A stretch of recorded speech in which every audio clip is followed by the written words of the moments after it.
রাহুল গান্ধীর চপারে তল্লাশি চালালো নির্বাচন কমিশনের আধিকারিকরা। ফ্লাইং স্কোয়াডে কেরলের ওয়াইনারে নির্বাচনী প্রচারে যাওয়ার জন্য হেলিকপ্টারে করে তামিলনাড়ুর নীলগিরিতে যান রাহুল গান্ধী এবং সেখানে হেলিকপ্টার অবতরণ করতেই নির্বাচনী আধিকারিকরা পৌঁছে যান, এমনটাই জানতে পারা যাচ্ছে। এই মুহূর্তে সবথেকে বড় খবর যা আপনাদেরকে আমরা জানাচ্ছি, রাহুল গান্ধী চপারে তল্লাশি নির্বাচন কমিশনের ফ্লাইং স্কোয়াডের।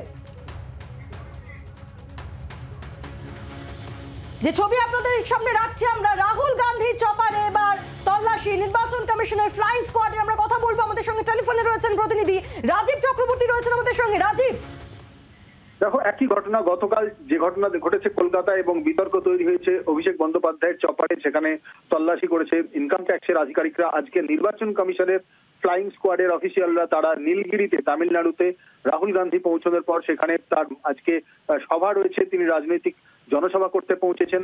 কংগ্রেসের একেবারে শীর্ষস্থানীয় নেতা তিনি, তার হেলিকপ্টার আজকে তল্লাশি চালানো হয়েছে এবং ইনকাম ট্যাক্স নয়, এক্ষেত্রে কিন্তু একেবারেই নির্বাচন কমিশনের ফ্লাইং স্কোয়াড তার অফিসাররা গিয়ে আজকে তল্লাশি চালিয়েছে বলে সূত্রের খবর জানা যাচ্ছে।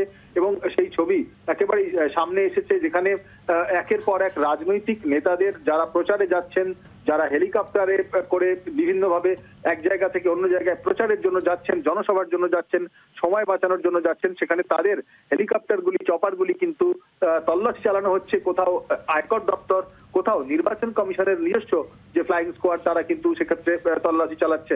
এক্ষেত্রে তোমাকে আরেকটু জানিয়ে রাখি যে এই নির্বাচন কমিশনের সূত্র জানাচ্ছে যে এই ঘটনা নতুন নয়।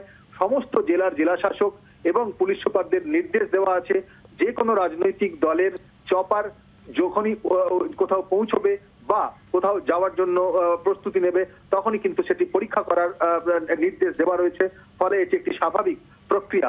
নির্বাচন কমিশনের সূত্র এমনটা জানালেও বিরোধী শিবিরে কিন্তু এ নিয়ে শোরগোল শুরু হয়েছে। ইতিমধ্যেই আমরা দেখেছি তৃণমূল কংগ্রেস তারা এ নিয়ে নির্বাচন কমিশনে অভিযোগও জানিয়েছে, তারা দুর্ব্যবহারের অভিযোগ করেছে। আর এক্ষেত্রে আবার একই ঘটনা ঘটলো কংগ্রেস নেতা রাহুল গান্ধীর সঙ্গে। রাহুল গান্ধীর চপারেও কিন্তু নির্বাচন কমিশনের ফ্লাইং স্কোয়াড তল্লাশি চালিয়েছে বলে খবর।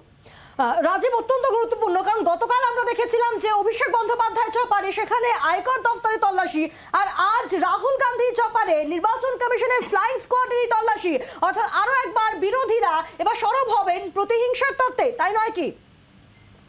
একদমই। দেখো, কোথাও না কোথাও অভিযোগ উঠছে যে বিরোধীদের হয়রান করা হচ্ছে, হেনস্থা করা হচ্ছে, এই অভিযোগ তো উঠছেই। কিন্তু নির্বাচন কমিশনে কংগ্রেসের তরফে এখনো পর্যন্ত অভিযোগ জানানো হয়নি। তবে কংগ্রেস সূত্র যেটা জানাচ্ছে যে কিছুক্ষণের মধ্যেই কংগ্রেসের তরফে পুরো বিষয়টা নিয়ে তারা নির্বাচন কমিশনে লিখিত অভিযোগ জানাতে চলেছে। আবারও জানাচ্ছি যে তৃণমূল কংগ্রেস আগেই তারা অভিযোগ জানিয়েছেন অভিষেক বন্দ্যোপাধ্যায়ের চপারে কালকে আয়কর দপ্তরের আধিকারিকরা আচমকা গিয়ে তল্লাশি চালিয়েছিল এবং সেই তল্লাশি নিয়ে বিস্তর জল ঘোলা হয়েছে। আজ রাহুল গান্ধীর চপার যখন পৌঁছয় নীলগিরিতে, সেখানে তামিলনাড়ুর নীলগিরিতে সেখানে আচমকা পৌঁছে যান নির্বাচন কমিশনের ফ্লাইং স্কোয়াডের অফিসাররা এবং তারা তল্লাশি চালান এবং সেই তল্লাশি চালানোর ছবি ভিজুয়াল কিন্তু সামনে এসে গিয়েছে।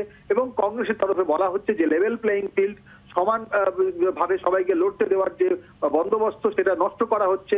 এক্ষেত্রে বিরোধীদের জব্দ করার চেষ্টা করা হচ্ছে বলেই অভিযোগ উঠছে। সে সময় কি রাহুল গান্ধী তিনি ছিলেন, মানে তার সামনে কি তল্লাশি অভিযান হয়েছে সেই বিষয়ে কিছু কি জানা যাচ্ছে রাজীব? দেখো, রাহুল গান্ধী উপস্থিত ছিলেন না বলে আমরা জানতে পারছি। রাহুল গান্ধী পৌঁছানোর পর সঙ্গে সঙ্গে তার চপারটি তল্লাশি করা হয় এবং সেক্ষেত্রে রাহুল গান্ধী সেই সময় ওই জায়গা ছেড়ে তিনি গাড়িতে বেরিয়ে যান বলে সূত্র মারফত জানা যাচ্ছে। তবে এখনো পর্যন্ত কংগ্রেসের তরফে এই নিয়ে কোনো বিবৃতি যেহেতু সামনে আসেনি, তাই স্পষ্ট করে বলা যাচ্ছে না। তবে রাহুল গান্ধী হেলিকপ্টার যখন পৌঁছয় তামিলনাড়ুর নীলগিরিতে, তখনই কিন্তু পৌঁছানোর পরেই সঙ্গে সঙ্গেই কিন্তু নির্বাচন কমিশনের আধিকারিকরা সেখানে ফ্লাইং স্কোয়াডের অফিসাররা পৌঁছে যান। সেক্ষেত্রে রাহুল গান্ধী তার যেহেতু কর্মসূচি ছিল তিনি সেখান থেকে মুভ করেছেন বলেই খবর পাওয়া যাচ্ছে। রাজীব, নজর রাখো, ধন্যবাদ। বাংলার আওয়াজ, বাঙালির আবেগ, জি 24 ঘন্টা।